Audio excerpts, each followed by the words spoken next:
my guy. Handbrake is off. The handbrake is Yeah. off. Are we rolling down the hill or are we set to roll up the hill? That is the question. Guys, eVTOL Weekly. My name's Liam.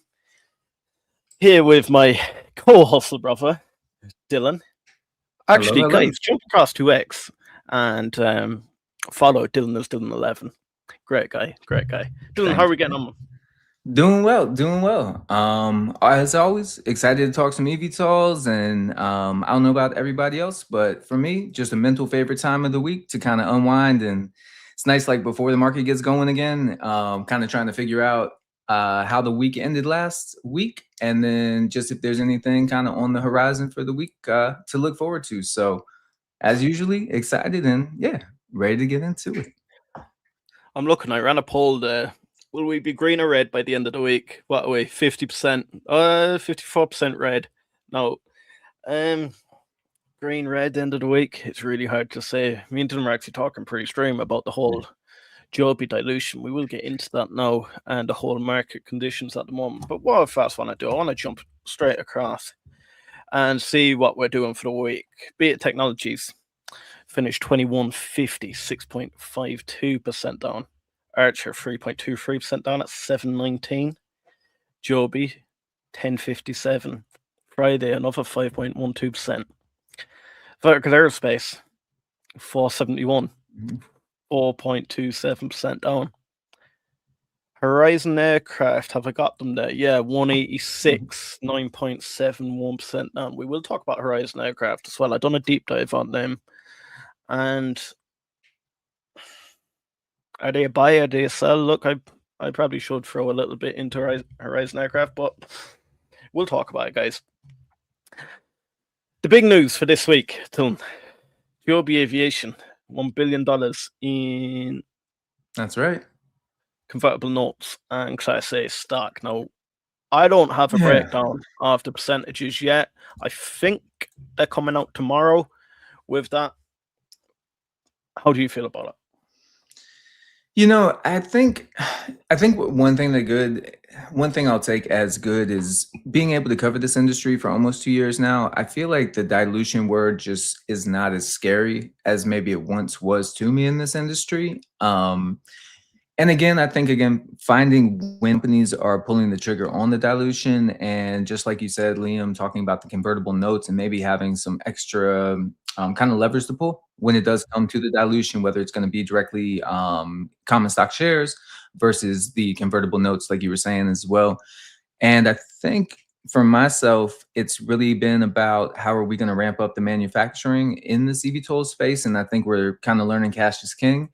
It's seeming like this is, to me at this point, around a $1 to $2 billion entry for basically an eVTOL company to go from design, R&D, manufacturing, publicity of their aircraft, just to name a few actually on those topics. So I think, I always felt, being honest, I felt that Joby's market cap was a little elevated. So I felt like, again, if you're going to take that opportunity at dilution, best to know with inside of the company when you feel like your company may be a little bit more overvalued and you still have some runway to continue out that build and manufacture. So, if not doing it a few months ago, I think this was the time to probably pull the trigger and go ahead, get that cash balance on the sheet. And go ahead and get them probably more close to around that $1.5 to $2 billion range, and then go ahead, tool out that Ohio facility and see again if they can actually procure maybe even more real estate or, find some more avenues within airport structures, continued, whether there's got to be any more partnerships in the vertiport build outs. But basically, again, general thought seems like cash is king right now. So let's bring the dilution on now and open the shares up for those that maybe were looking for different entry points as well to jump into the stocks. Yeah, how about you? What's your feeling? It's one of those, I think it couldn't have been done at a better time, but it couldn't have been done at a worse time for investors. And that is not Joby's fault. It's not Joby's fault that the whole macro completely tanked just as they dropped dilution. So, I think investors need to get that out of their head that the whole market's tanking and then Joby's wouldn't done that. That was completely out of Joby's control. Absolutely. We've said it before, the whole manufacturing ramp up is going to be the race going forward. And we do have some Archer Aviation news on that whole manufacturing race. We've seen them acquire the second facility in Dayton, Ohio. They've openly said this is for, and this is why I think it genuinely is a green light for the industry. Yeah. It's for completing out certification. It's for that manufacturing rollout. It's for scaling up commercial operations. They won't dilute if they weren't pretty certain now they're going to get through FAA certification. Because no matter how many bears say to me that they're only pulling the rug, they're not pulling the rug because they wouldn't need $1 billion to just get them by here, there, and everywhere for the next year. They have an indication that they're getting through FAA certification pretty soon. I think it was an incredible strategy to include convertible notes in that. Mhm. Anyone that doesn't know, you're not going to be hit with dilution straight away. Now, I would prefer it to be a higher amount of convertible notes, but at the same time, you have to pay interest on your convertible notes. So this is going to be biannually. Yeah. You can convert your convertible notes to stock at certain strike prices, and then there's an expiry date of, is it 20th February 2032? I think 30. Yep, you're on. I think 32 was the So answer. Yep. if the stock's up or down, that's basically your leap option. Yeah. However, Joby do have an option on, I don't know the date, but it's February 2029, where they can buy back your convertible notes of stock, and therefore you won't get diluted. Now, the good thing for the companies that are actually buying these convertible notes, that can only be applied if the stock price, last selling price, was 130% above whatever they bought it at. It's a great strategy for Joby. People are worried about what this means for Archer Aviation if you see Joby pushing that much further ahead, Mm-hmm. and then $1 billion dilution. I personally think, don't worry. I think it's a great strategy for what Joby's doing because they have a very different business model. True. Joby Aviation plan to manufacture and then scale out and operate as a service as well as manufacturing their aircraft. So they're the whole package, the all-in-one. So that does require more capital. It's going to be even harder for them because they're vertically integrated. So they're not actually trying to leverage this partner, that partner, and the other partner to run their vertiports and then operate their aircraft. Where Archer Aviation are going completely different. They're manufacturing the Midnight and then selling it. So really, once they manufacture the Midnight, say we sell it for 5 million, we've produced it for 2.5, straight away that's 2.5 million for every aircraft you produce. Whereas Joby Aviation produced a S4 for 1.3 million, and then you could be waiting a year or so to actually get the revenue back on that S4. Eventually, over time, Joby Aviation will start recouping that money very, very quickly once the switch gets turned on, but it will take a longer process for Joby to actually gain a lot of revenue. But once they do it, it starts turning into mega, mega revenue. And I think that's what investors have to understand. Dilution now is not a bad thing. Dilution now is actually a great thing. It makes stocks so much safer. If we went through these macro conditions now for the next 6 months, Joby Aviation doesn't have to worry about it. What I'd be worried is Joby Aviation. If the macro conditions turned like this, they knew they needed $1 billion, never diluted. Then we're sitting at what, $8, $9, and then Absolutely. You need to dilute for $1 billion. That's my thoughts on it. It kind of strike while the iron's hot. Yeah. Jump into the chat. Let me know what you think about the whole situation here. What's your thoughts, Dylan? Do you think Archer Aviation would need that kind of money? Saying that, I do think they will dilute prior to FAA certification. I do think they will need capital. I just don't think they'll need that much capital. You know, I kind of agree with you on that, Liam. I wouldn't be surprised if there was dilution on the radar. And again, this is just throwing out a random time frame. Just give it a year from now, per se. You know, I don't know if I'm foreseeing any short-term dilution in the company, but that's just my own opinion and thoughts on that. But again, as we were kind of running some general numbers, and I think it was last week we were talking after the show, and kind of again speaking to the different business models. And I love how you kind of coined the Android versus Apple for the vertical integration versus really kind of the spread out and allowing the other businesses to almost be interconnected in with Archer and the build out as they continue to grow out the business. And just like you said, if we just run rough numbers at a $5 million sale point, let's say it's a $2.5 million build, I believe it was about 40 aircraft or so. If the margins remain the same as Archer, Joby about the same on cash burn run rates, whether it's about 110 to 140 on any given quarter that they're going through. You watch, before you say all this, the Archer Bulls are going to get very, very excited, and the Archer Bears are going to clip us and absolutely butcher us, because I know what you're about to say. Go on, keep going. I'll take it.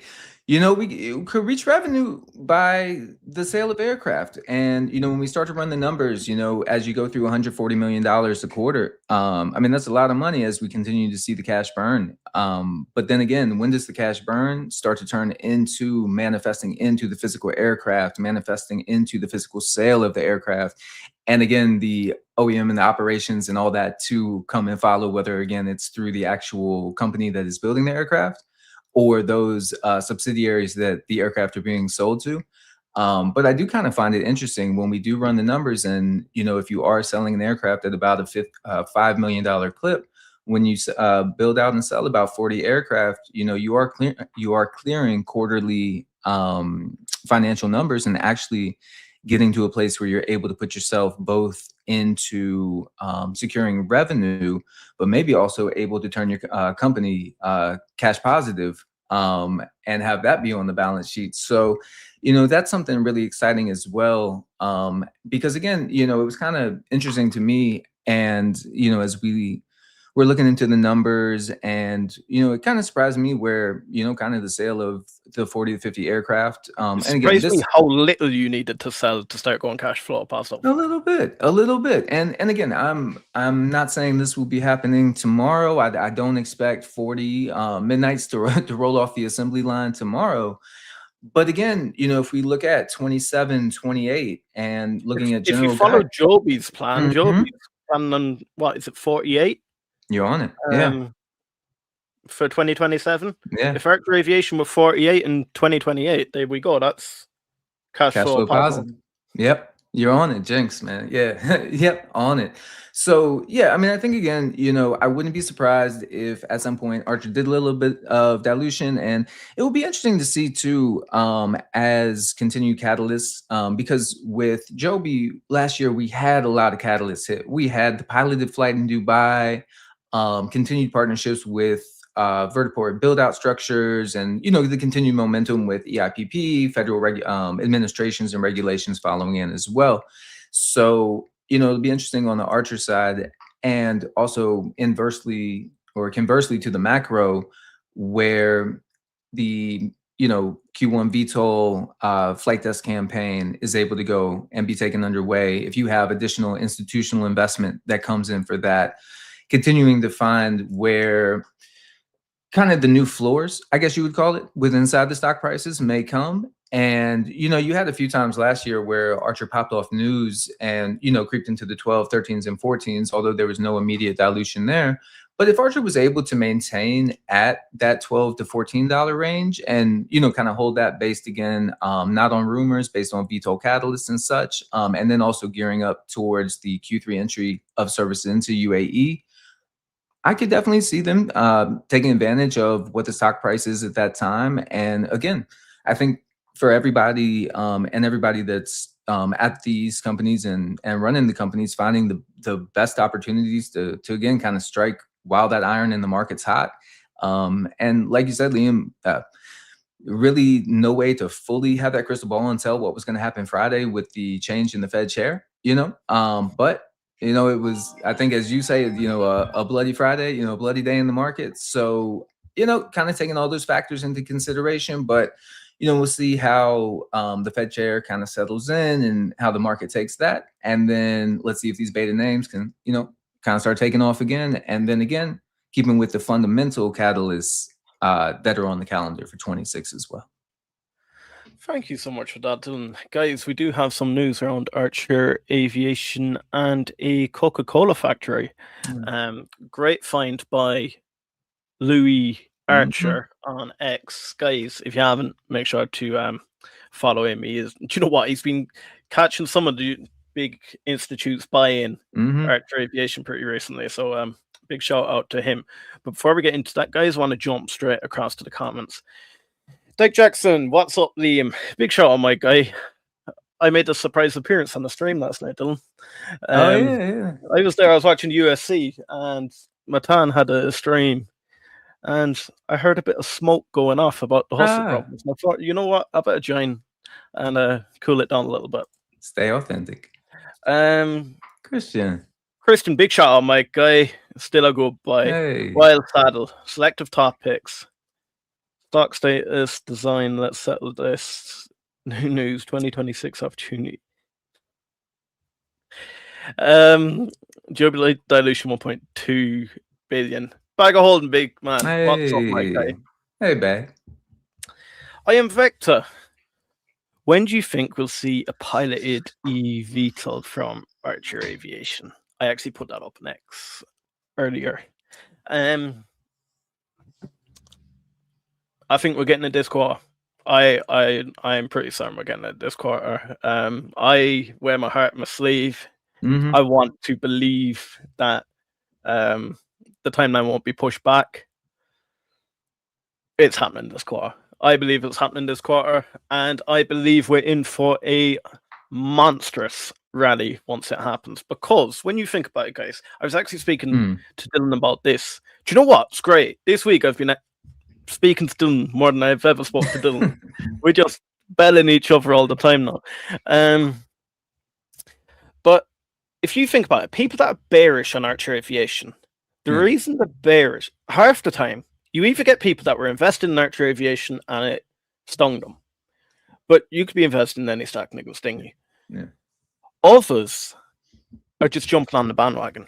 The amount of people I've come across on X where they've said Archer have never hovered, Archer have never transitioned, Archer lie about this, Archer lie about that. And then when I counter them, they just go silent. I just need to clear it up, guys. Archer have hovered, Archer have transitioned. It's just with the pilot on board. But that's what I am Vector speaking about, the piloted transition. Once the pilot transition happens, what can people say? Like, what can people say? They keep going on about redesign needed, it's too heavy, the rotors, the aft propellers were spinning while they were transitioning. Guys, what can they say once it happens? Then we're going to kick straight off. I reckon we'll get the EIPP first. If we're going to get the transition, I think it won't be announced until around about the earnings call, because I think it'll be big excitement. Then we have that Q3 rollout in the UAE. It has to happen before then, and it has to happen 6 months before then, which is Q1 this year. They're aiming for Q1 this year. I have no doubt in my mind they're gonna pull out all stops to get that transition done.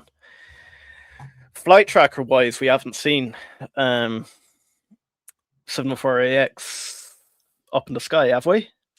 No, still tracking. You know, I think I go back to November, December-ish of last year when we started getting those ADBF signals that were popping off for 704AX. And again, I never want to be one that is putting dots out there with Archer to connect. I kind of want to find the dots and actually draw the lines to what I'm seeing more truthful, as opposed to kind of the hypothetical in it. But just a hypothetical thought I was having is, you know, we've kind of been hearing of 704AX being kind of geared up, transmitter, and kind of that being that first VTOL option that's going to be pushed forward for Archer. I'm almost curious, as they had I believe it was 2 in final production in Covington, and maybe having those make their way over to Salinas as well.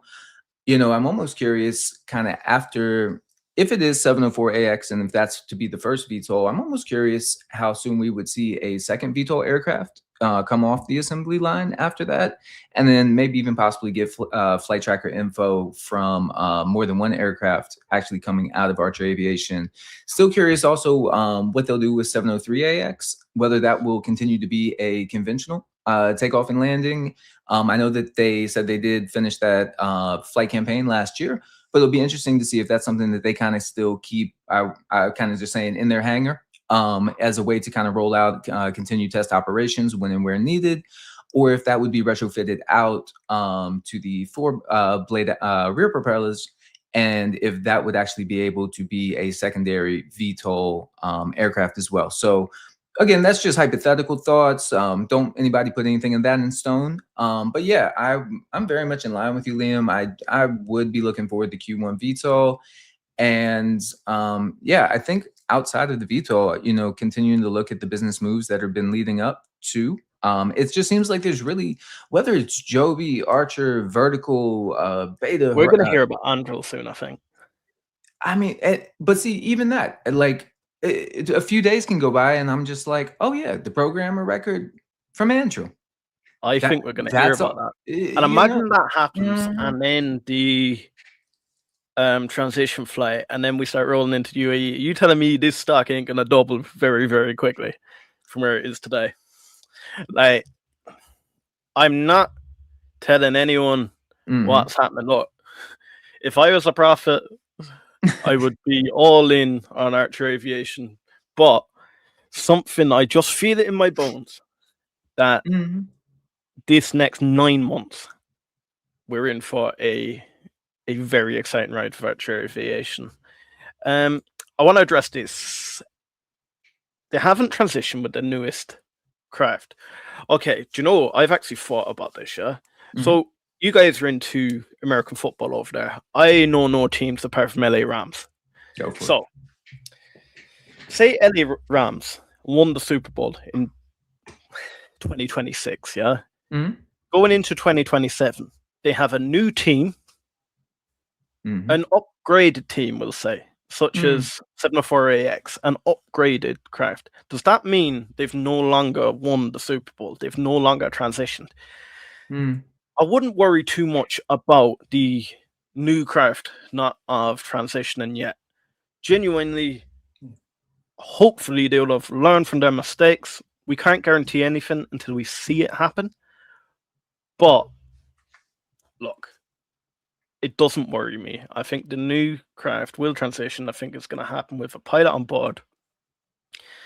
And well, and also not to forget too, I think it was 302AX that was left in the UAE and was actually doing the vertical test campaign over there as well. So, either from, like you were saying, a lot of the 2024 test flight campaign where they were looking to do 400 of those autonomous flights. And by the end of year, and I believe they cleared those out, it was either by like late October or early November of 2024. So they actually finished that test campaign a little bit earlier than expected. So again, I think it's kind of always trying to balance out the head and to keep everything in mind that's going on with Archer, where you have the production as well as the VTOL that we're looking for over on the US soil.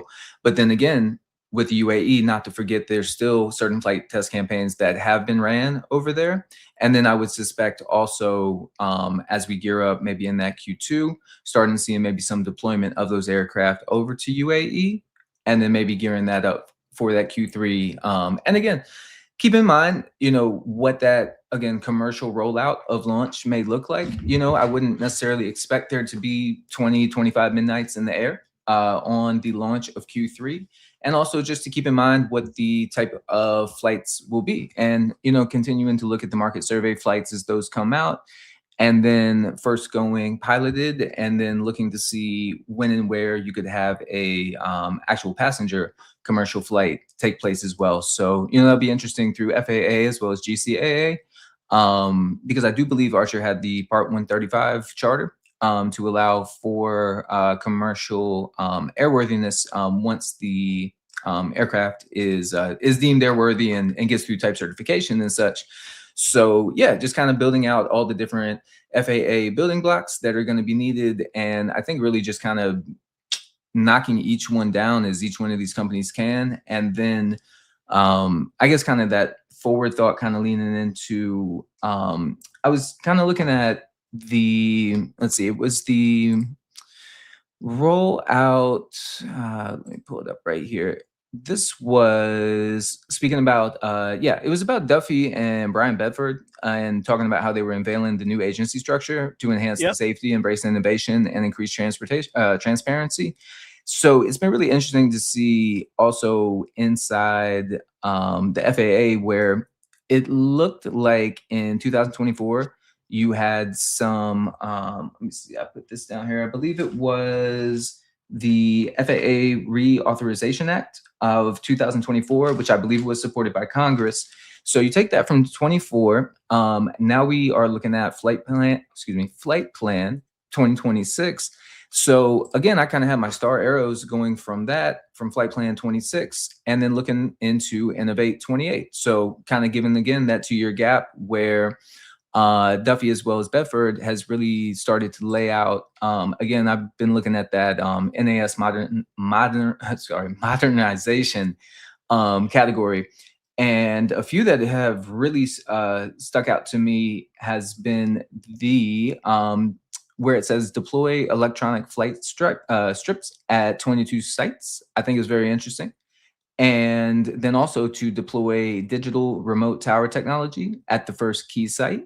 And then again, it does have a note of select electrical vertical takeoff and landing, eVTOL, integrated pilot program participants. So that information, I believe, came out just within the last week. And so again, just all this, like the microcosms and this big recipe that's coming together between the FAA, the actual manufacturers and builders, and in the the main players in the US being Archer and Joby and Beta. And yeah, it's just kind of crazy again, whether it's company news, FAA news. I just don't feel like this sector is really quiet, even if the stock price doesn't always reflect that on a day-to-day or week-to-week basis. For me, I get some days where I try and feel like I have so much understanding of this industry. And then it's days like today when you start going through all the news and you're like, I need to deep dive that a little bit more. I need to deep dive that a little bit more.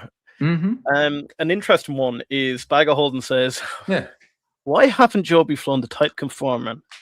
They should have flown their own pilot last year. Maybe the dilution before that is because there's a problem. Maybe if your auntie had balls, she'd be your uncle. Like $1 billion for the type conforming aircraft. It don't make sense. Like that is not why they've diluted. They've diluted for the reason they've said that they've diluted. Big shout out, Tony. Tony, I've just seen your comment back to me on your live stream. Big shout out. Tony does do live stream. I checked it out last night. He done a live stream of a flight sim of both Midnight and S4. Tony, you said, could you use some of the daily videos on the live stream? Of course you can, my guy. I love anyone that's trying to no, bar one person, but I love anyone that's trying to push out this whole eVTOL industry to the crowd. So Tony, you're welcome, my guy. You can always use that.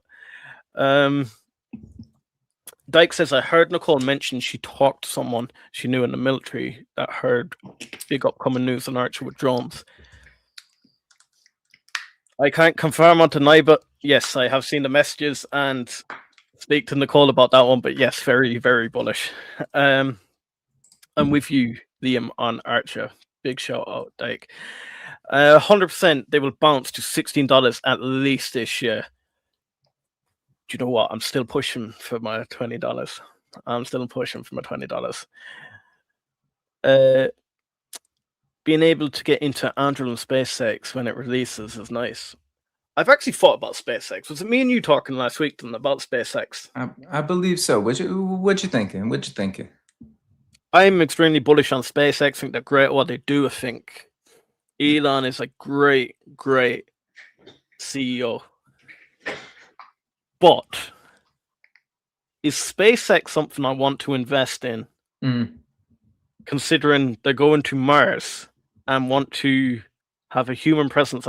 Am I going to be I remember alive by the this. time this becomes profitable? Yeah, I remember this. Absolutely. Yep. You're definitely ringing the bell on that. Yeah, that's it. I mean, it's a great point. I mean, it's so I feel like space is such a hot sector right now. I don't know. They say space is like the final frontier. I think that was like back in the 80s and stuff. So I'm like, dude, we better be careful getting to space so quick. I'm like, that's final frontier. But I think it's been amazing to see what Rocket Lab has been able to do, and kind of has the plans of doing as well. But yeah, with don't want to talk too much on what I don't know the depth of, but yeah, it will be interesting if that does IPO, and just again to see what Elon's vision of SpaceX is, and to see maybe a timeline or horizon. And we know that he might not always hit the timelines and horizons that he gives, but it will be interesting to just see if he has some general direction on what he thinks would go on with the company. Yeah. It just scares me. Where do we see that you could get so much return on investment as an investor? Because it feels like all the money has to be reinvested back into that, making That's fair. life multi-planetary, which I think is great. I follow along with SpaceX. I think Elon's great. I think Tesla's great. I think everything he does is great. But do I want to put money in it? It'd be exciting to be along on the ride, but sure, I can do that on YouTube anyway and just watch them. Is it because I love Rocket Lab so much and I just would feel like I'm cheating on them? Maybe, but I don't know. Okay.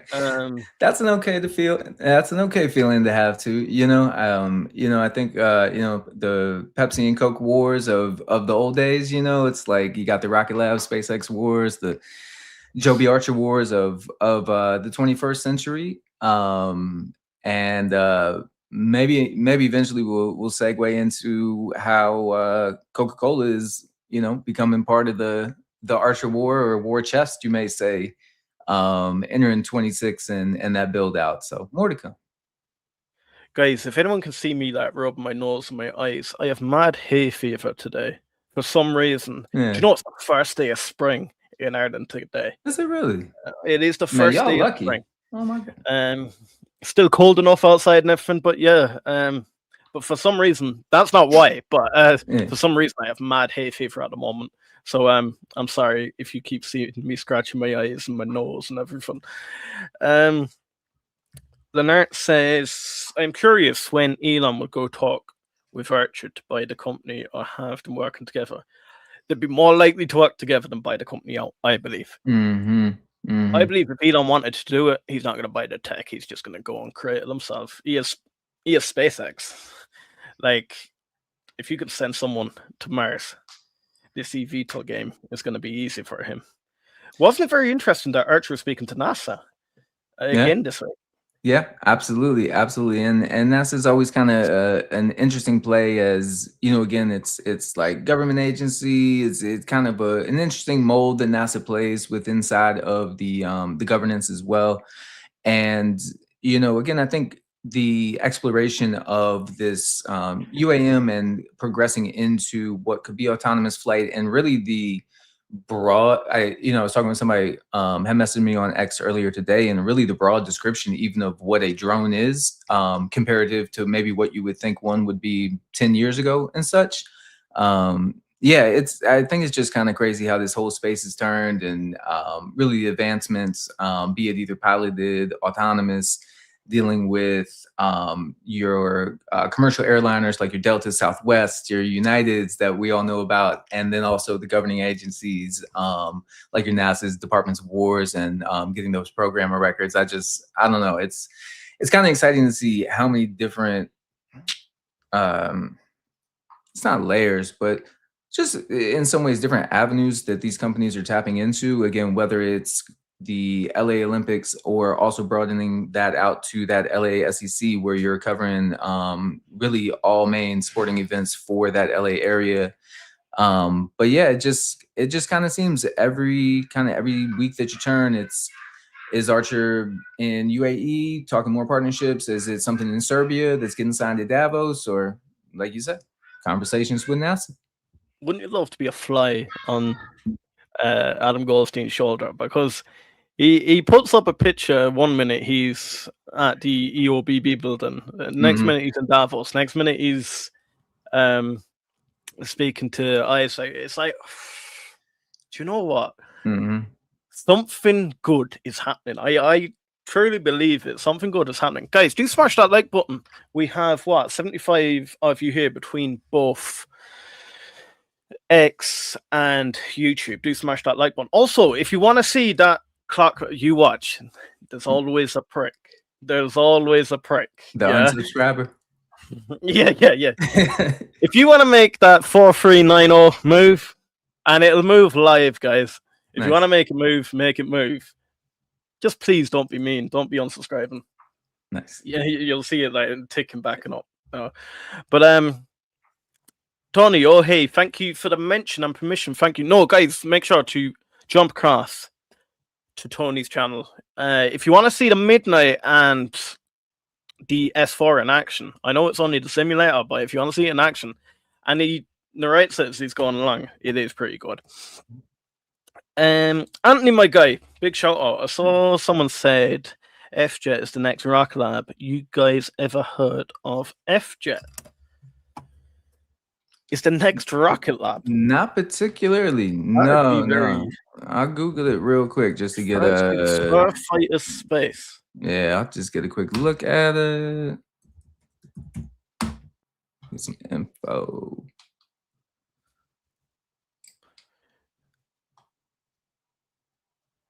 $334 million market cap. You love these low market caps, Anthony. The diamonds in the rough, right?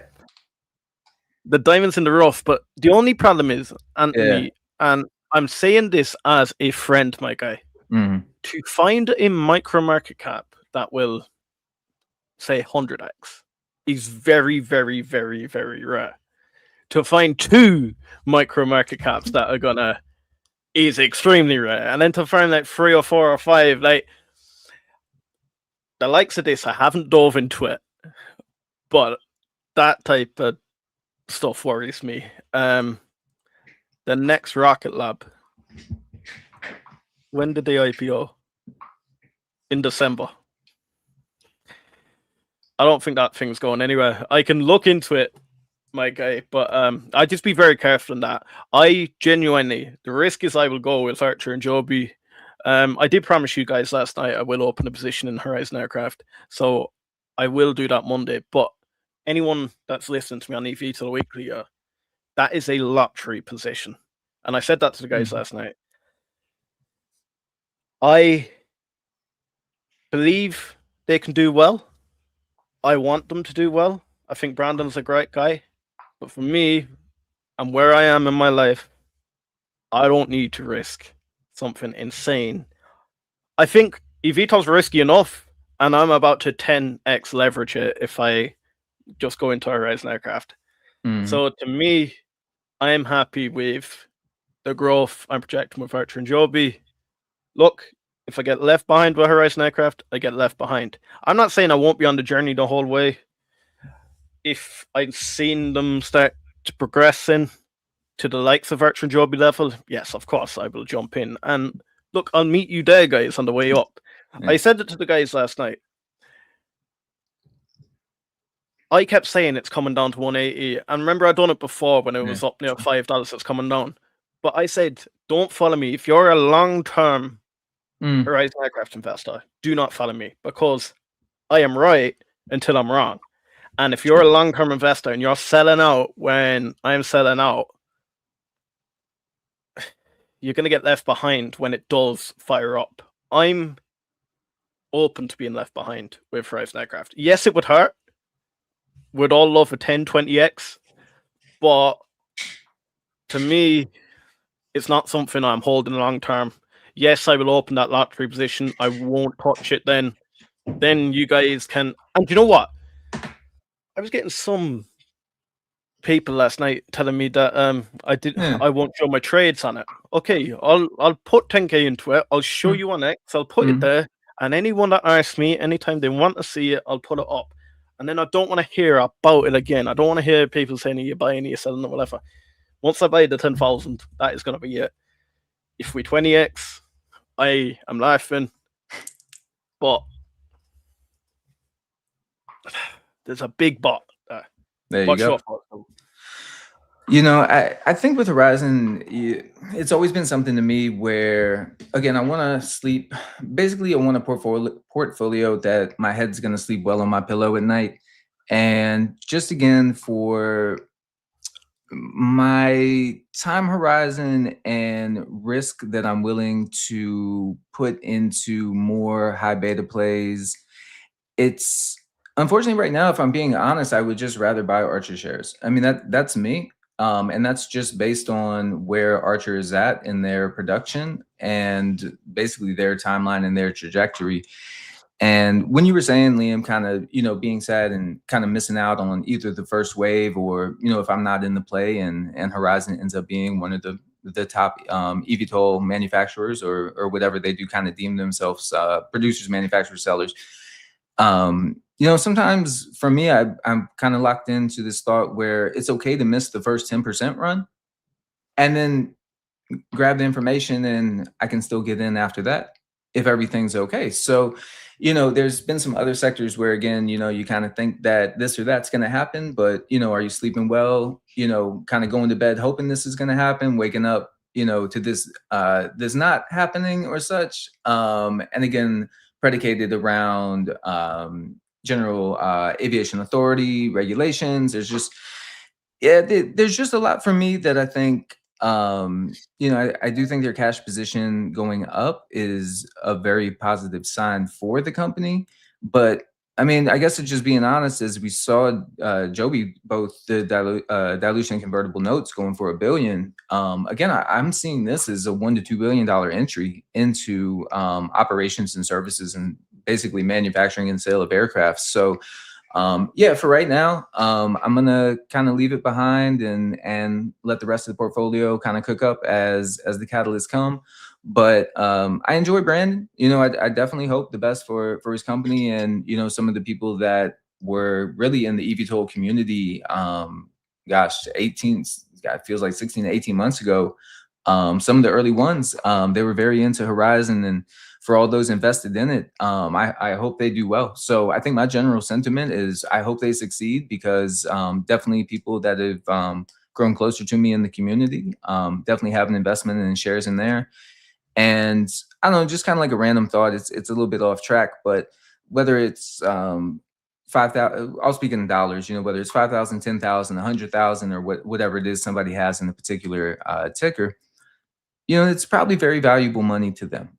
And, that's why I don't judge anybody on a particular share count that they hold inside the company. To me, if you only have $100 and you've put that $100 towards vertical, I'll just pick them. You're all in then, yeah. You're all in. That's what you had to work with at that time, and you'll continue to build out that portfolio if that's something interesting to you. But yeah, I think just kind of mix between just kind of really enthusiastic for the early investors just in the whole eVTOL space. And again, with me kind of having to get hit over the head once or twice and realizing timeline is not always going to match to my hope and desire. And that's okay, and then recollecting, figuring out where are accumulation points within certain tickers that I find interesting. And then again, depending on trading styles, I heard this one thing where everybody is a swing trader. We all, some people say we're long-term holders and investors. Well, if you hold a position for 20 years and sell it, you kind of, it's a long-term swing trade, but you're in and you're out. You swung it. A 20-year swing trade. A 20-year swing you trade. Need to patent that now. So yeah, t-shirts coming soon. 20-year swing trade. But it's one of those things. I still think though it's a very capital intensive industry to be in, very capital intensive business to manage and run. Um, but yeah, but I digress. I think, however, continue to move in the right direction, get your manufacturing partners, continuing to figure out how to build out the basically R&D space and just all the accumulation of basically what we've been seeing the bigger players do. Let's just see them keep doing it. Add to the cash balance sheet, and I hope quarter over quarter the cash balance sheet grows. So yeah, best to all hover investors. I'm out at the moment, but not to say that there won't be a day when I'm in. Then Joseph says, how soon do you think we'll hear that Vertical has completed the transition and a strategic partner announcement after the extraordinary meeting vote agreed the extra shares? The transition was for the end of 2025, so I think we're in the same boat as Archer Aviation. It's who can do it first. Yeah. Thing about Vertical Aerospace, they have been pretty bang on with most of their timelines. Joseph, I'll be dead honest with you. I've only started properly researching Vertical Aerospace in the last while now, so I'm going to have to get back to you on when I believe a strategic partner will be coming. Look, that's me being completely honest. I don't want to start like that. Diving down a rabbit hole that I genuinely I don't know what I'm talking about. One thing I will say about Vertical Aerospace, I really, really want to get in now. And the reason why, I always looked at the VX4 and I thought, that thing looks ugly. I thought, it looks great for cargo. I thought, no one's going to fly in that. And then they brought out Velo. Sure. And then when I actually researched it, VX4 was never for commercial operations. And then I was like, that is beautiful. And do you know what's even more beautiful about Velo? And Joseph, correct me if I'm wrong, but I'm sure it's a pilot and 6 passengers. True. So, family of 5, jump straight into Velo, and away we go.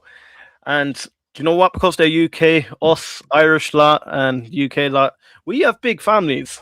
So, look, the Velo, perfect opportunity. Did you hear the Cybercab? The Cybercab, the reason they have 2 things is because 90% of travelers only travel with 2 people.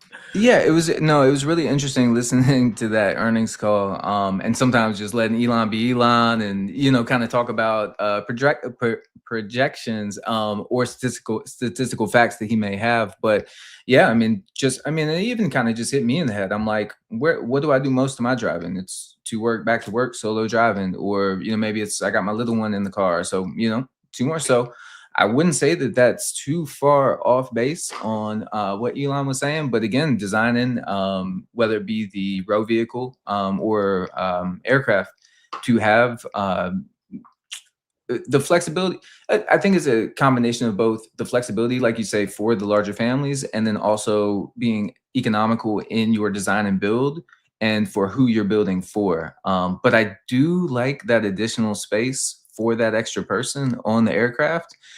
Because again, it's not always going to be your traveling party of 3 or traveling party of 4. So maybe again, as these continue to develop, and it kind of brings me a thought, if they're able to certify in the US, where, if you are having a ride sharing app and you're looking to get, your VTOL to take you from point A to point B, are you going to be as concerned if it's an S4 picking you up versus the vertical aircraft picking you up? Again, if it's basically saying if you're like 1 to 2 passengers trying to get from point A to point B, but then again, having that ability to have access to an option that would maybe fit more of a family that is what a current aircraft could hold, I think it's great to have in the fold. And then again, you don't have to split the family up and have them take 2 different aircraft to get to the same spot. But no, it was a very luxurious inside shot. So I will hang on that and say it will be exciting to see. And it is interesting, to see the race for the VTOL, whether it be vertical or Archer first. And of course, it'll be interesting to see if that has any shock on either of the stock price. I would assume vertical would most likely vertical if they get all that together. But yeah, it's an interesting race. And again, I think it was I-5 agreement, where again having the UK also involved with New Zealand, the US, and 2 other countries. They're just slipping the top of my head at the very second, but just kind of again bringing that confidence to maybe having that eVTOL company out of the UK being that viable, basically just trying to say that can actually get over the finish line with both their cash runway and then legislative support, whether it be from the US where Archer and Joby are at, or in the UK with Vertical, and then also seeing where you have Andrew UK over there. So, very interested in kind of what is going on for the UK slice of the eVTOL sector. Yeah. Dominic Flack says the Fort Vertical already completed the transition demonstration. I believe it was non-piloted transition they have done. I will double check for you, but I'm nearly certain it is the unpiloted transition they've done. Same as Joby Aviation. Look, I don't think we have much to worry about with the piloted transition when it comes to vertical. Verticals seem pretty bang on. I've seen what Bag has put down there. I'll get to it in a minute. Okay. Dax says, keep up the great work, guys. Archer's going to the moon. eVTOL Weekly broadcast live on Liam's new yacht soon. Dax, big shout out, my guy. Big support of the channel. And you know what? If I had a yacht, you'd all be invited. So it doesn't have to be broadcast. We'll do it live in person from the yacht. I think that's how we do it. I was gonna say, hopefully it's eVTOL Weekly broadcasted on all of y'all's yachts. So hopefully y'all are on the yacht, and then eVTOL still rock. eVTOL Weekly still rocking. So think of it. Yeah, I've genuinely thought it. So we're all sitting here together. We've been sitting here together for the last 2 years. Yeah. Yeah. There will be a stage. I just know it. I just know it. There will be a stage where we're all sitting there and the majority of the chat are multimillionaires because they stuck with it, they believed in it. It's not only because they've stuck and held the start, they've joined a community where they're just having a bit of fun, having a chat, this, that, and the other. I don't want to influence anyone. It makes no difference to me whether you buy, sell. To me, if everyone wanted to go and sell all their eVTOL tomorrow, I'm not going to stop you. I'm not going to advise you not to. I'd suggest not to, but it genuinely doesn't affect me. Look, Joby Aviation just dropped $1.2 billion. They're going to drop that into the market. So unless someone has $1.2 billion, they ain't moving the market. So that's fair. I will be so proud when we can sit here and respectfully, and this is not being cocky, we can say we've done it, but what is better than doing something yourself? It's doing it together because we can all celebrate together. I think you're on that, Liam. Celebration at the top will be immense because it's a lonely path. It genuinely is. This whole investing is a lonely path. Yeah. None of us know what each other's going through. We don't know each other's account sizes. We don't know outside circumstance in life. That's very true, Liam. The fact that we will have brought some of these people from 2 years ago, or it could be today. Yeah. And we're sitting there in 10, 15 years' time, and we're like, do you know what? Remember back then when Liam and Dylan were talking bollocks? That's right. And Bag said that these aircraft can't lift anything. Do you know what? When this happens, I am going to buy a ticket back. Where are you from again? Texas, isn't it? I'm going to buy a ticket for you to come out, and we're going to get a midnight or an S4. You can choose. Sure. Together, and we're going to sit, and we're going to chat, and we're going to enjoy ourselves. We'll go for a beer after. And you know what? Bag is a staple part of this community. Yes, I've said that to him before. He genuinely is a staple part of this community. Absolutely. Because I don't mind people like Bag. No. Because people like Bag have valid points. Yeah. Sometimes I think they're funny, but he thinks my points are funny. And I have no problem with that. But Bag's always respectful. But yeah, that's without my ramble.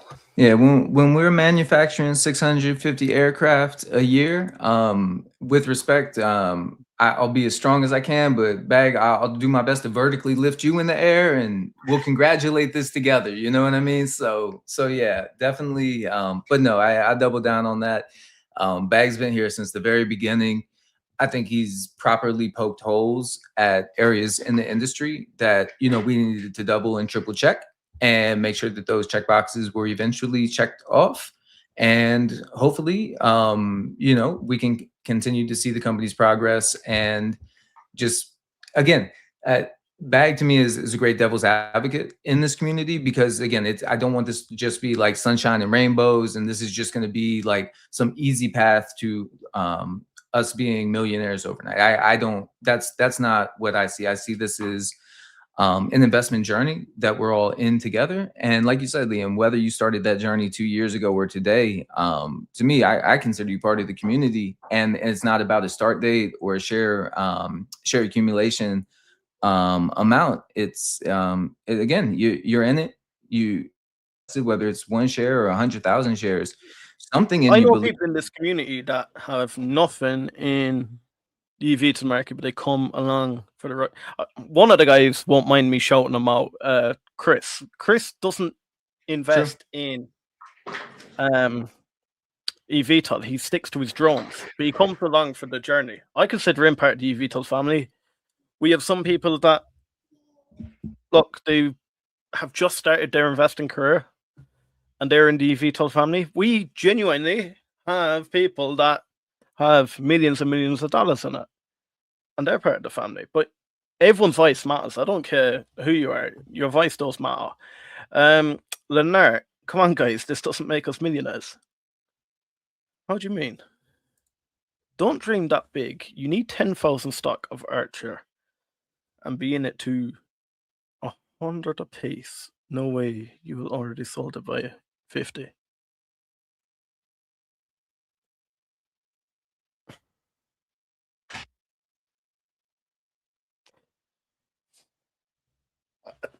With respect, what?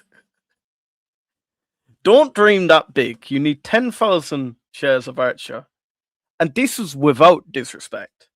But 10,000 ain't unachievable for, I'd say, 95% of the chat here.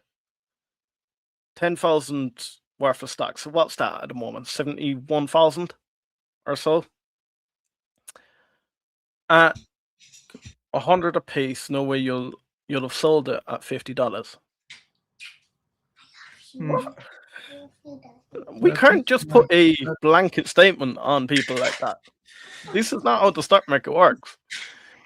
Yeah. Well, and also to keep in mind that, as these companies continue to grow, you're going to have stock splits. There's going to be other factors that, again, can change one share that you're buying today into 10 shares 10, 15 years from now.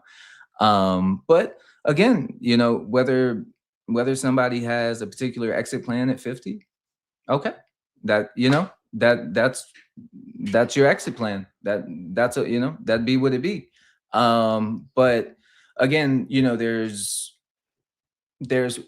what the stock is valued at and what is the market cap of the company at that point too. So, as we talk about selling at $50 versus, Archer is shorted. I'm still looking them to come under like a 10% short. So let's just say we woke up tomorrow and there's a short squeeze on Archer and somehow Archer blew to $50 or above. To me, the story's not done. The story is still just beginning in it. So I don't think for me there's a particular dollar exit point at this specific stage in time. I think it's more company execution, and then again, more of a my age, my family, my young, that sort of timeline on when to exit any particular stock that I'm holding in my portfolio.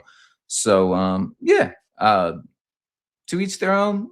But again, we're not going to tell you to buy, sell, hold, or at any specific price. But I don't know. Me, I got a lot of conviction, and I believe that the eVTOL. And to me, I just want to say I don't think that me going in is very blind conviction.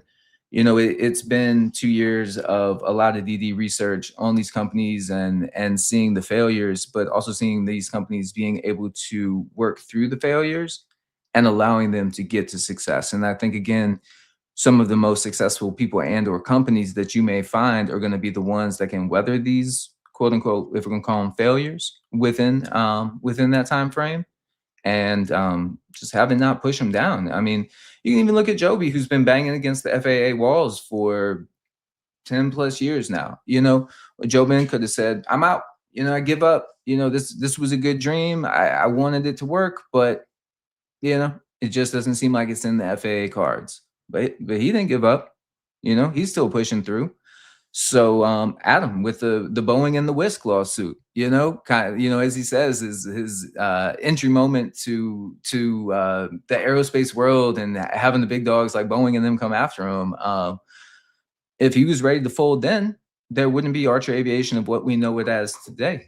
So yeah, I don't know, proud of both those leaders and CEOs, and really all the team that works at all of the companies. Because again, it's, you know, I tell Liam, you know, it's a really selfless thing. I always feel like, and this is me just being honest to Liam, I always tell him, you know, I think it's really selfless because it's a lot of DD that, you know, that he does really for his own stock portfolio. But on top of just kind of taking in the information, it's, you know, sharing the information. And I guess that's again something beautiful about this community is it doesn't seem often that people are not willing to share the information. Or take like Louis Archer, you know, doing a fantastic job covering Archer. And most of the time when I repost something that he's done, it's like the immediate double tap heart. You know, it's never like, wait, it's like, it's just, and anyway, but I digress. It's an awesome community, a lot of information sharing going on, and a lot of factual connecting dots that that those studying the eVTOLs are deep diving and putting together. And then just again, a nod to Team Joby, Team Archer, and all those that are showing up for the 8, 10, 14 work days that are basically putting the work in to see that our portfolios can manifest and gain into, you know, what we're looking to have as trajectory gains throughout these years. So yeah, big thanks to the companies. Well, Saddle, you can skip some posts. Saddle, I do apologize. I know I have skipped quite a few. It's just the bigger this gets, I only get a certain amount that does get come up highlighted. But if we haven't responded to you, don't be afraid to jump in and repeat your question. Now, that is not an invitation to start spamming the chat, everyone. I don't need 100 of the same question coming in. Joseph says vertical sources state that weather constraints influence the testing window and shift full pilot transition to early 2026. The weather my God, you know what? The weather in January was absolutely insane over here. And I know Joseph down the Cotswolds was mental this January. So it is probably likely to be in February. The next says, thanks, Dylan. That's good to hear. I hope I'm strong enough not to sell if I made 500k profit and wait longer. Do you know what, Leonard? We believe, my guy. We believe. You'll be chilling on the yacht with us. Just absolutely. You know what? It'll be all good, my guy. Absolutely. Liam, if you want to get into vertical, you need to do it before the transition flight is made public. Transition is not the end of the world. I said like transition's a big catalyst for Archer Aviation, which it is, but I don't think it's the end of the world even with Archer Aviation if you didn't go in before the transition flight. I don't think it's a big thing if we don't go in before certification, because I do think it's going to take a long time. This whole rollout. I can see what you mean if I want to get in for that transition pump up.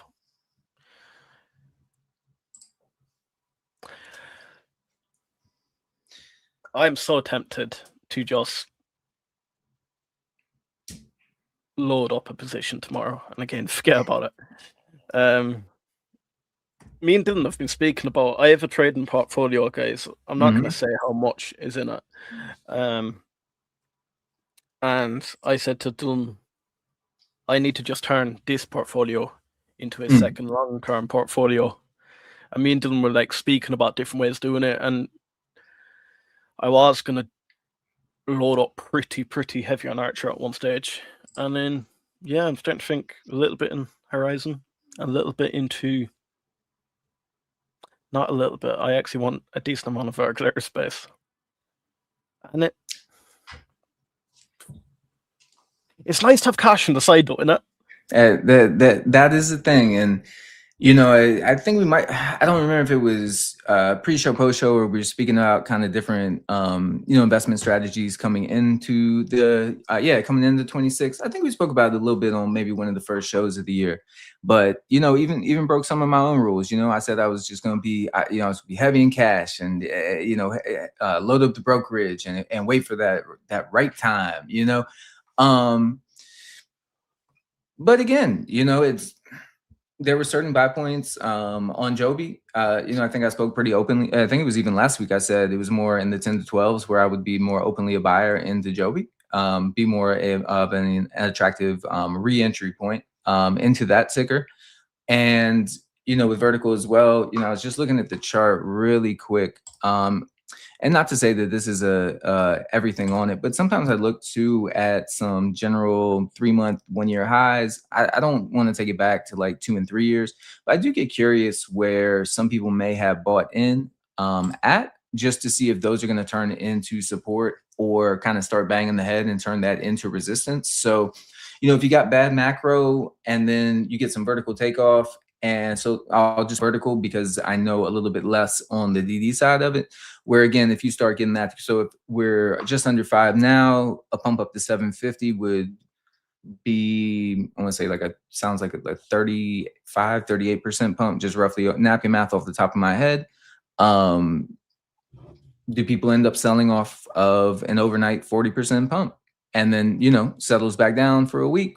And then you kind of find your consolidation range now that vertical has done the transition flight. So again, if I had the crystal ball, like you said, Liam, I would know I'd have that option and strike date put in. But yeah, it's gonna be interesting. I am interested in vertical, very interested. VIP in the chat. VIP in the chat. Hey, love you. So thank you. Just so she caught me off guard. Now I'm nervous. Now I'm nervous. You know what? We have a yacht. Jess is at the wheel. She can drive. She's the driver. She is at the wheel. Big shout out. You know what? Behind the scenes, she is the heartbeat of the Hustle Brothers. So big shout out, Jess. Thank you.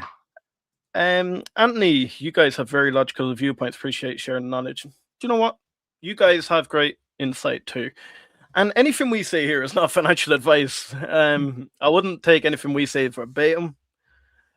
I only ever try and I wear my heart on my sleeve. So I only try and ever whatever I genuinely hand on heart think at the time, I will just fire from the hip. When it comes to the likes of Horizon Aircraft, or even say that with the Archer Aviation and the shares accumulation and the 10,000 and all that, I've done this rodeo before. I've done it with Rocket Lab. So to me, it just seems crazy that, and Leonard, I'm not calling you crazy, but in my head, I'm like, 10,000 isn't that much, but I understand to some people, 10,000 shares, so what, 71,000 is a lot to some people, and I understand that, but I don't think it's unachievable where it's none of us here will have it, because I'm pretty certain, as long as Archer Aviation follows on the trajectory, I know 2 people on the screen that's gonna, so that's how I'm pretty certain that we can't put a blanket statement over this stock won't make us millionaires. I already know multiple people. WHP has more than $1 million already. He's already a millionaire. Yeah. So it's already made him. We Technically can't put a blanket statement over it. Yes, I understand. There's all different people, different circumstances, and that is why I seen your comment. So, what do you guys say? A decent amount have an eVTOL as you need to divide on other programs next to this, maybe. And that is a very smart move, Leonard. I don't think you should be all in on eVTOL. However, I do have a philosophy. This is my own philosophy, and I would never, ever, wink, wink, never encourage people to do it. But I do it. High conviction. You are high convicted. You do not dilute yourself. You go heavy concentrate in extreme conviction, because what's the point in being 1% in Coca-Cola and 1% in Amazon and 1% in this, that, and the other when you have $100? When you have $10 million, 100%, do whatever you want. But if you want to grow money quickly, is a bad word. Sure. Sure. I know what you mean in that. Yeah, go. Yeah. If you want to accelerate over a certain amount of time, you're going to need certain things to go right for you. Look, you could just keep firing everything into the S&P, and look, you will get to where you want to be. But you probably wouldn't be here watching us if you done that, because that is probably the best way to do it. But we're not here for the best way. That's right. That's like Motley Fool put up something earlier on X. Yeah. It was like since 1897 or 1885, if you put $100 in, you'd be at 104 million now. And I was like, don't worry, my great grandfather's wife will now benefit from me. It was like, I don't care. How much do I think is a decent amount in eVTOL? Look, I'm not a financial advisor. Yeah. It depends where you are in your whole journey, and then it depends how much risk tolerance. Like myself and Dylan have two different allocations in our portfolio. We're on the same wavelength when it comes to the eVTOL industry, but that doesn't mean we have the same concentration of eVTOL in our portfolio. A decent amount. It depends how. Yeah. It's a blanket statement. I get it. It depends how much you have. Regarding the EIPP, FAA must announce selections no later than March 3rd. Big shout out. Gene, what do you think of selling OTM puts again instead of buying calls? Out of the money puts instead of buying calls. I'm not wild on options, you know. I started playing around a little bit with them call options that time, but I like to sleep at night.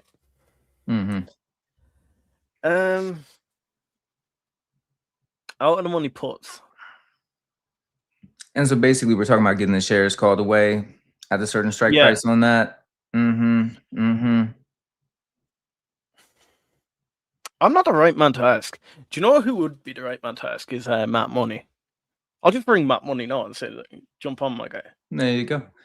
Yeah, it's a tough one. It reminds me a little bit of the conversation we were having 10 or 15 minutes ago. Like, you know, what's your conviction or your certain exit plan when it comes to these stocks? You know, is it a time horizon? Is it a dollar amount? You know, what is that in the play of? So if you go far out of the money, let's say you got like a $20 strike or something like that on Archer, and you're okay with your shares getting called away at that price, again, you could have a mini short squeeze overnight that goes away, and you know, you get your shares called away tomorrow for $20 a piece.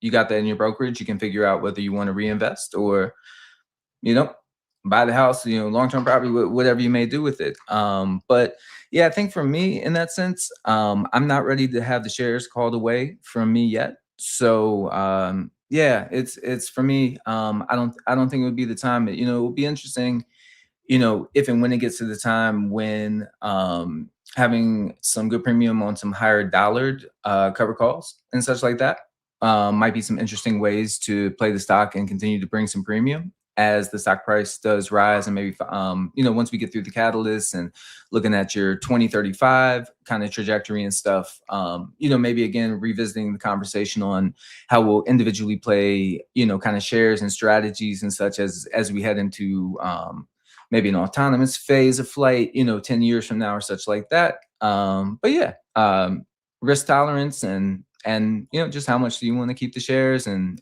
how well do you sleep at night, knowing that they could get called away, or, you know, inversely it could go the other way too.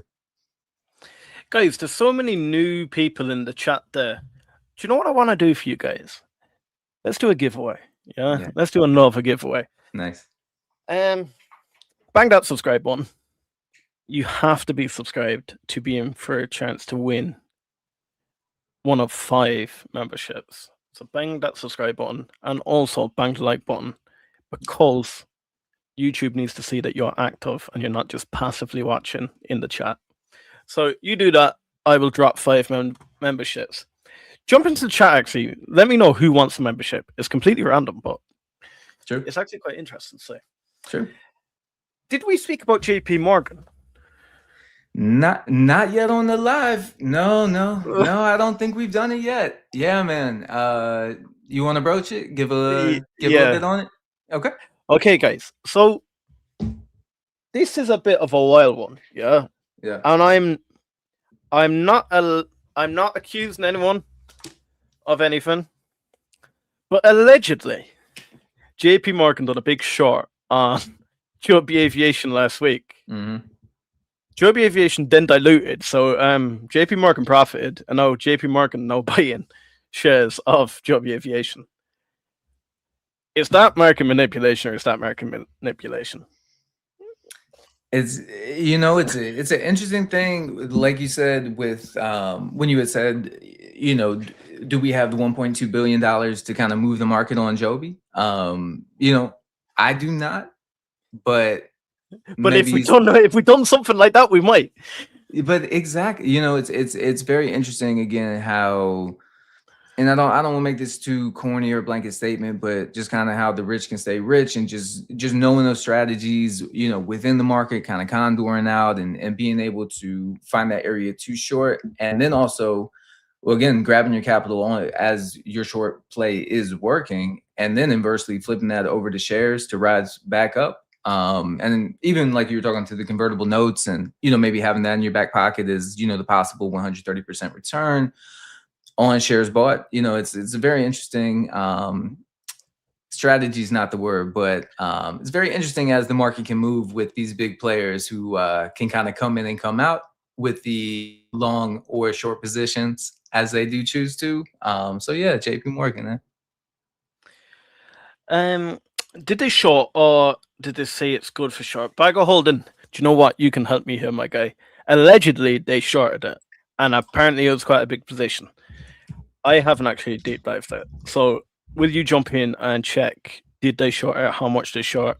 But allegedly, they did.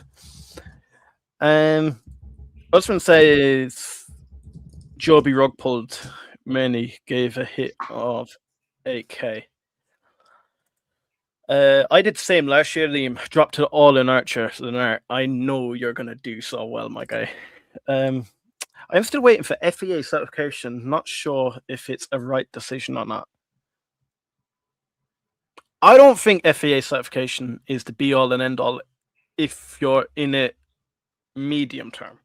Mm-hmm. Because I think we're going to get to FAA certification. I think there'll be an initial run-up, and then I genuinely think there'll be a sell-off. Because people will then realize that FAA certification is not the be-all and end-all as such. Mm-hmm. Yes, to operate as a business, they need FAA certification. But it's not just a switch where it's just like, right, now we're profitable. Like, there's still a long way to go. I would look for different catalysts as a selling point if that is what your true intention is. FAA certification wouldn't be my end goal. I would either look at catalyst before or catalyst after FAA certification. Not financial advice, but that's it. If you wait for a decision, you might miss a big run. That is completely right, Rich. Yeah. But you could also miss a big pullback. That is true. There's always an inverse. Yeah. No, good call. Because we could have said the same about Joby Aviation had dropped to $13 last week, and we could have said, "But you're going to miss a big run if EIPP goes well, or if they fly the type conforming aircraft." Yeah. then we could go for a big run. But because you didn't, you could miss the big miss. So because we are not profitable, all of these not profitable at the moment, we are going to get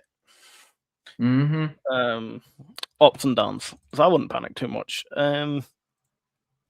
Analytical visionary. What do you think Archer's share price will be by end of year 2028, given that they're also the 2028 exclusive EV of Olympics? Dylan, do you know what we should do? We should do a valuation model of I like Archer and I like that. Joby. I like that. And we can try and visualize it for the guys, rather than me just firing out a random share price here without thinking about it. Guys, if that's something you'd like, would you like us to do an actual valuation model? Then we could even do a video on it or something where we're explaining it. Ethan will work on that, guys. I like that. I like that idea. Then all right, good to see all your guys' insight of how other people think on long term and keeping things. Thanks. Sometimes you need confirmation. No, do you know what? Then big shout out. I love the engagement. I don't know. I heard they declared it was a right for short term, but not they had a short position. True. What do you think in March US? Yeah, what did you say there? March USA? EIPP selection. Good time to sell and recover losses, or should sell now and buy cluster market? I love this question because if I knew, sure, I'd do it myself. I ask myself this question every day. That's no, like, I'm not. It's a good question, but if I knew, I'd do it myself. Anyone that can tell you that you buy now and sell later, and then you sell now and buy later, and whatever, they're chancing their arm. And you know what? There's a 50% chance of them being right. That's so. True. If you're in eVTOL for the long term, you're just going to mess yourself around with taxes if you're selling and buying and messing around. I would just hold. That's fair. That's just me.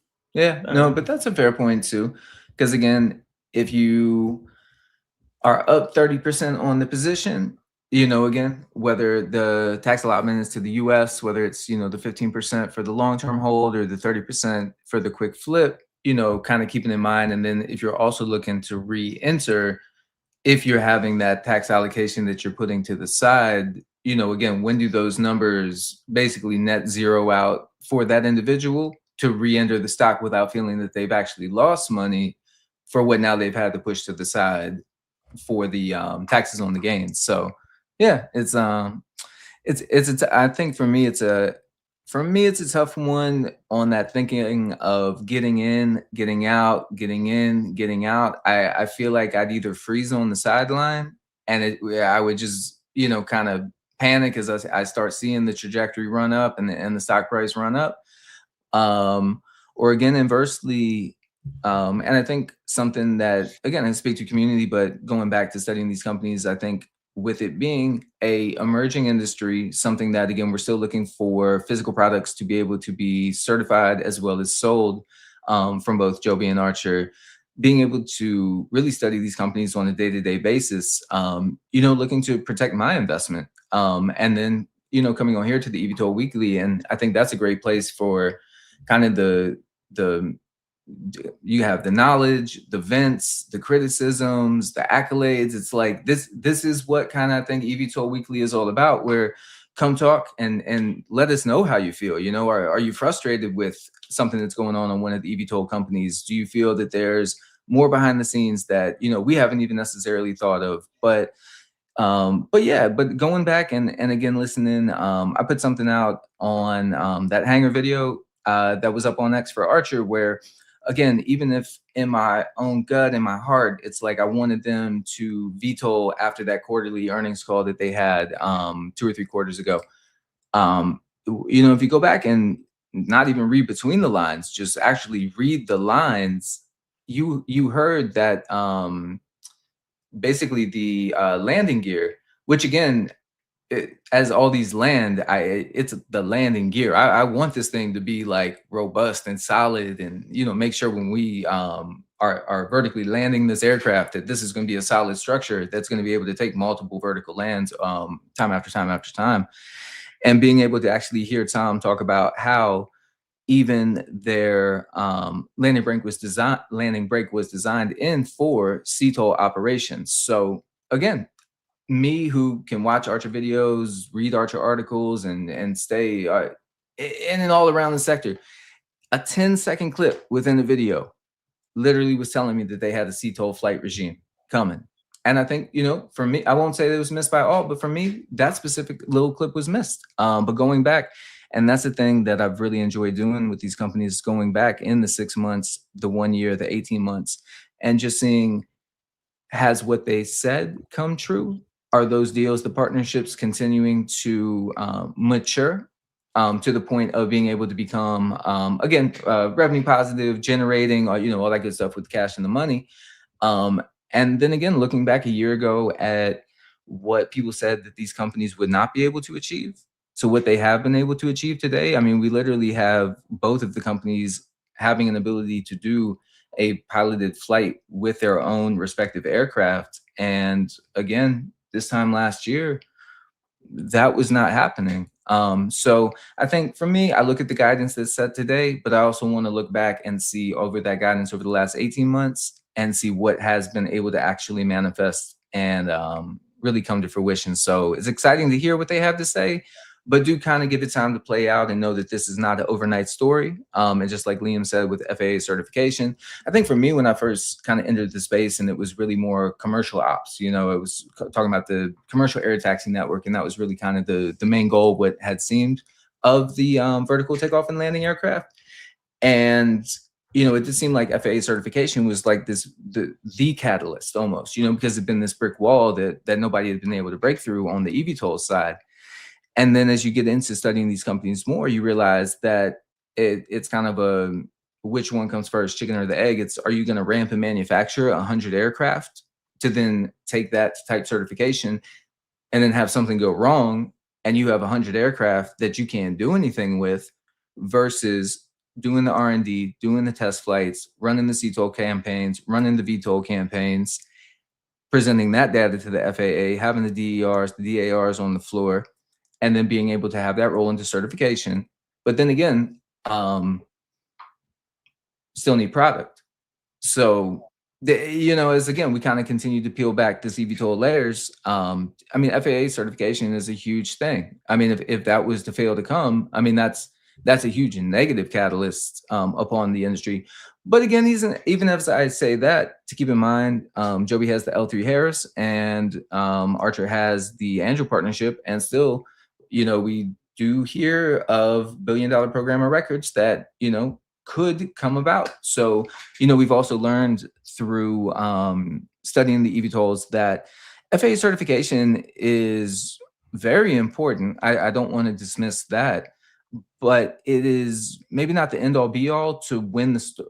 I mean, the story is starting, but when the delivery story may continue to, that delivery story starting and continuing to develop. So it will be an interesting race to see whether it's FAA. For me, it's an interesting race to see FAA certification versus GCAA certification, to then again, the defense side, where delivery of aircraft may not and will not need the FAA certification, and then they can take those, militarize or tool those out, however the buyer of those aircraft see fit, and kind of roll from there, and then get the revenue on the books from there as well. So the narrative has dropped something in the chat there, and I can't believe I've missed it.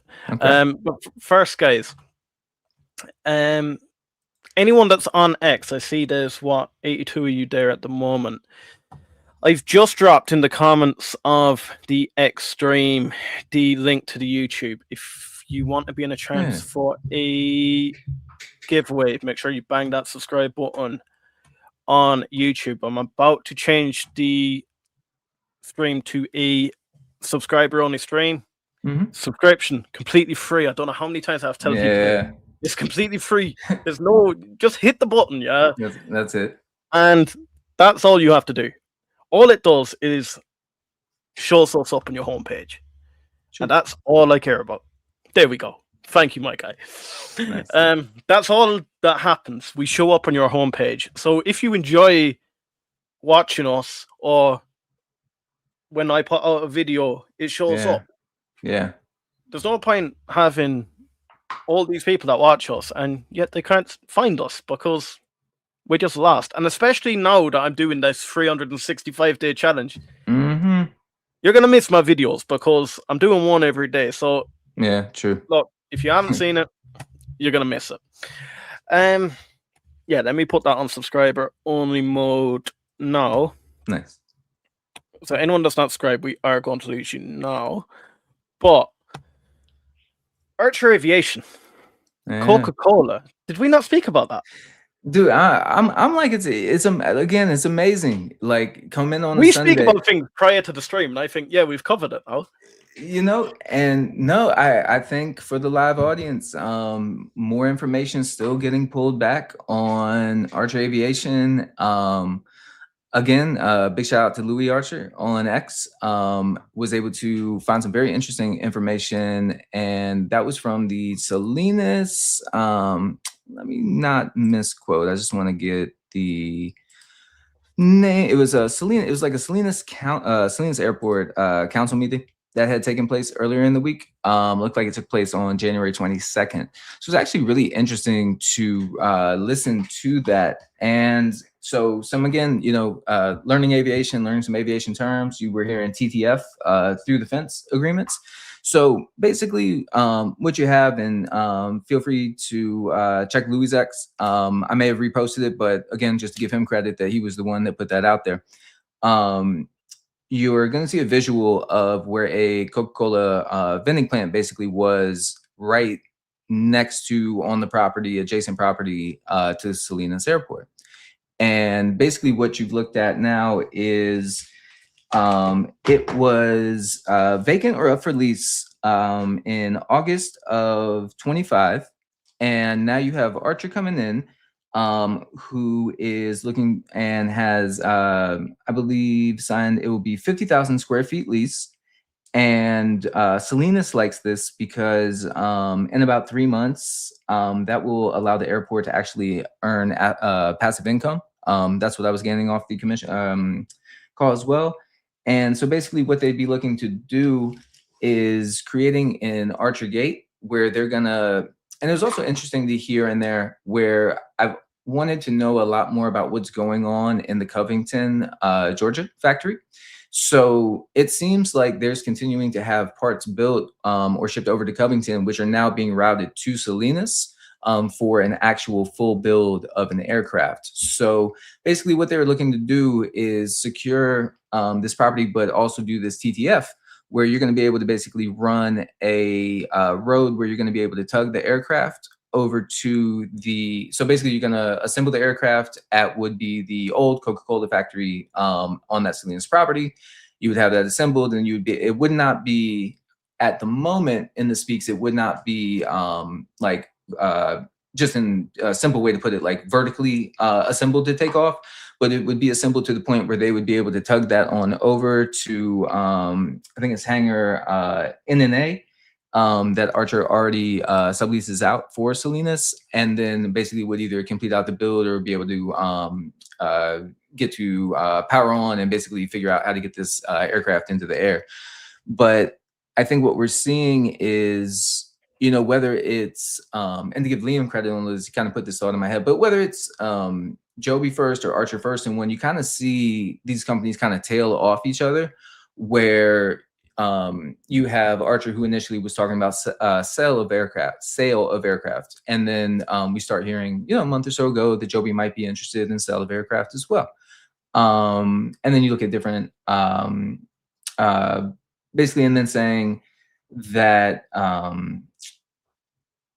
sorry, I'm losing thought, but factory in Ohio. That was the point. But basically, you had Joby securing the Dayton, Ohio factory for more build out, and now you see Archer coming into their backyard of Salinas to acquire more square footage for continued build out, and inevitably, what's going to be able to, in my mind, equal out to the ramp of manufacturing or the initial ramp of manufacturing prior to getting to that 650 number in Covington that can be produced out of that factory. So. Long story long, it looks like Archer will be taking leasing ownership over the Coca-Cola, the ex-Coca-Cola square footage factory there. And then they're going to look to do that TTF so they can bust through the gate and allow road access to be able to tug the Midnight aircraft, get that over to their hangar, retrofit that out, and continue to get more of the aircraft in the air. So I think there's about a 3-month or so. I think in about now to about April, we should be hearing kind of the final stages on what SNS has agreed to with that TTF. So more information to come, but it's very interesting to hear that Archer is kind of looking to not just acquire a little bit more of Salinas, but to also have that be almost like an assembly line sort of structure of being able to put your plane together here, and then we're going to take it over here for more testing and all that good stuff. That is why Dylan's the most knowledgeable hustler. Couldn't have said it any better, my guy. Thank you so much for that. Thank you, Liam. No, you're better than me, though. Eddie, my guy, big shout out. I see you in the chat there. JP Morgan announced they initiated a new purchase of shares with a definite sell rate in. I don't think their Archer position has changed. Okay, that's a little bit different then. Maybe I will draw back on what I said earlier. Well, and just to be fair, though, when you have a large institution like JP Morgan that's going to come out and say that it's one of the top, basically too short stocks on the market and such, I mean, that's much bigger than Dylan 11 on X saying, "Hey, Joby's a short." Like yeah. I mean, I do my best on impressions on X, but my reach is my reach. But you get JP Morgan coming in, and whether that's towards other institutions that they speak to, or if you have a retail investor that follows JP Morgan and feels like their analysts are if are bread and butter to them, you can see that maybe some investor confidence would be lost by having something like that come out. And then again, whether it was market manipulation or just general JP Morgan putting out the short and then being able to scoop shares as putting out the not the short, but the news that Joby would be a shortable ticker based on market cap or elevated market cap at again about the 12-to-1 price to book ratio. Being able to then have that news out there, and then if it falls into where JP kind of has that buy rating on it, whether that's in the $10 or $11, have JP Morgan come in, scoop up the shares, and ride on. I'm laughing there. I just got a comment on one of the YouTube videos. Michigan. So it was remember I put that short up, last chance at these levels, yeah? Yeah. This one, big shout out, whoever this is, Murray Phillips, yeah. I actually have laughed at this one. If it dilutes anymore, you might need need a real Joby. A real Joby? Okay. That's not bad. I'm not gonna lie. That's not bad. That's a good player right there. Yep. That's a good player one. Nice job, man. No, I like that. Nice jobby right there. Yeah, I like that. Data Nerd for Life says, oh wait, I've actually missed Eddie. First of all, did we discuss vertical yet? We did, my guy. Look, I'm gonna load tomorrow. Potentially a video coming out on vertical aerospace tomorrow. Depends what happens throughout the market, but if I do load, I will let you know, my guy. Data Nerd says, do you accumulate with new money or do you take profits when up and hope to accumulate again if and when shares are on sale? I'll be honest with you, Archer and Joby at the moment, because I am just building, I do not take profits on them. Some people are going to think I'm wild. But to be fair, it's going to kill me here. I take profits on Tesla. Yeah. That's okay. Yeah, but I And think yes, that's new money. honest though. That's honest. Yeah. But I'm kind of with you, and I think those that have been here. It's not that I don't think Joby's going to succeed or anything like that. I've just had certain buy points on Joby that I've found attractive, and kind of when it's blown over that, and I've missed even a blow up further above that ended up running last year. I just swings trade that out, and maybe look to diversify those gains to other areas of the portfolio. But I think for me, I'll sometimes see some other positions within inside my portfolio, and if I'm looking more at like a swing trade for more accumulation in shares of Archer, so basically saying I'm not usually swing trading eVTOL for eVTOL, but if there's something in my portfolio that I felt like is kind of ran or got to a point where I'm comfortable getting out, for me, again, not financial advice, but for me, usually that extra allocation is going into the eVTOL stocks, as well as the new money. Yeah, so I'm kind of with you too on that, Lee. I'll get back to Ray. But Golden says you took profits on Hoffer. Do you know what? I didn't take profits. I just sold Hoffer. I outright sold Hoffer. And I said that last night on the Hoffer podcast with the guys.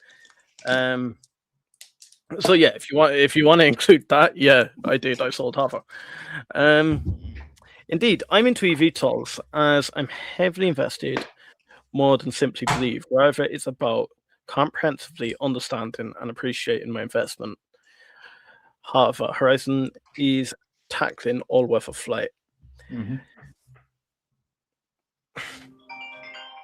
Horizon aircraft, I really need to get into tomorrow. The only thing is, Mm. I wouldn't be banking on that, the tackling all weather flight, because I think they're all going to tackle all weather flight.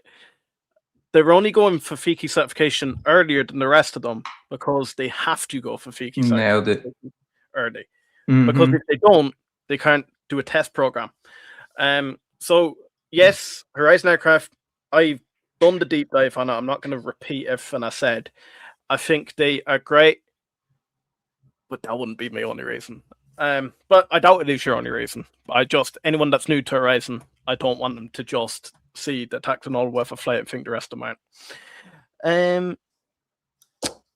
But I like what he Any, said about comprehensively understanding. I yes. think that's a great, a great phrase, a great slogan, a great trademark for the eVTOLs. Comprehensively understanding. Yeah, yeah, yeah.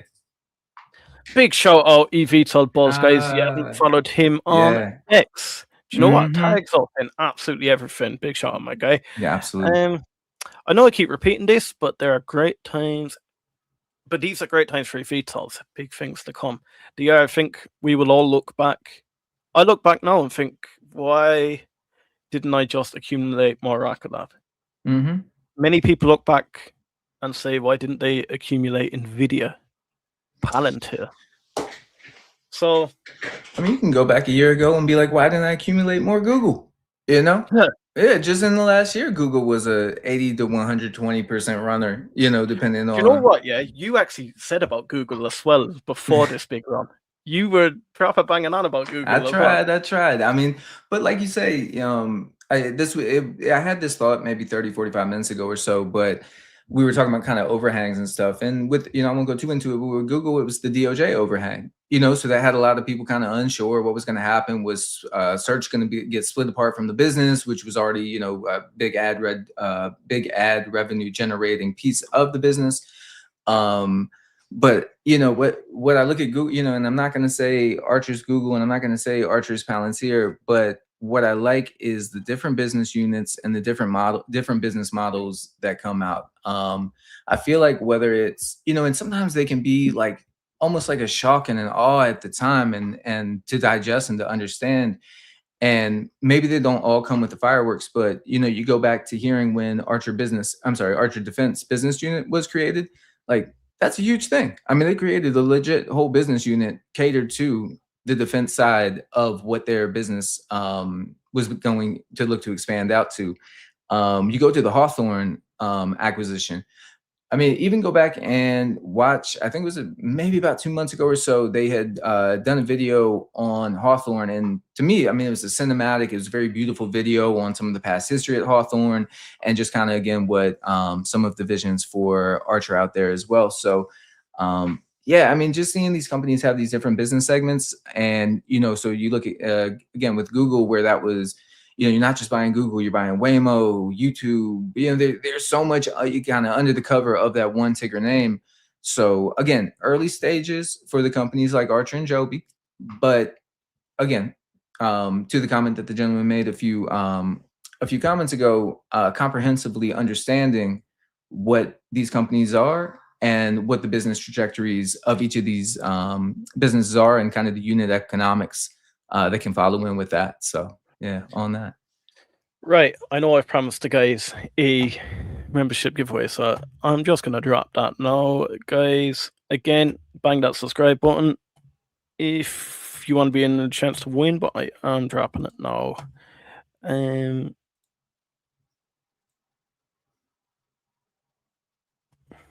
There we go. Nice.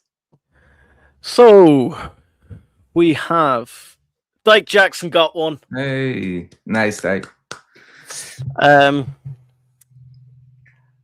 Altarito got one. Nice. Big Trey got one. Nice. Rems, Big Shot Rems. Nice. And then Drone Daddy.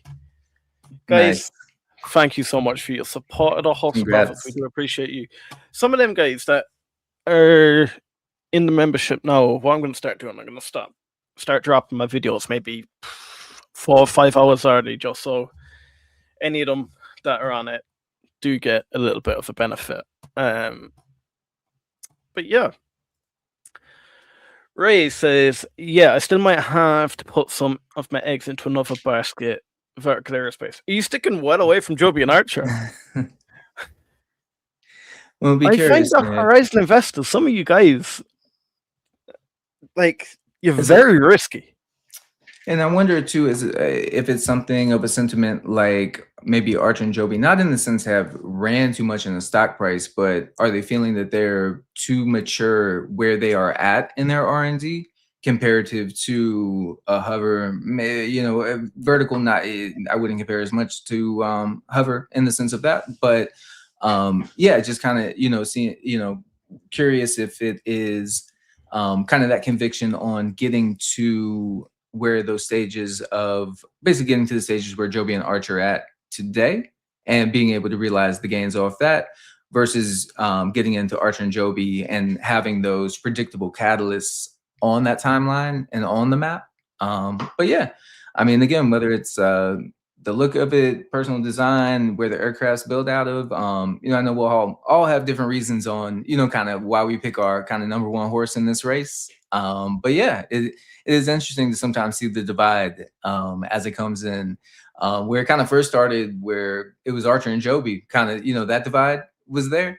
And now as more investors and stuff coming to the space, kind of seeing that heavy backing from the Hover community and, the comparisons and stuff that they'll take towards the Archer and Joby and seeing how those companies will manifest out in what they've done. So yeah, definitely tight crews within each of the communities, still growing. But again, even like a nod to Anthony, like I think he's one that is willing to be open and talk about his feelings on Hover, but is also open to hear a respectful conversation back on, maybe a counterpoint on it, and then have that healthy debate and figure out for each person in that conversation, does it make sense to them?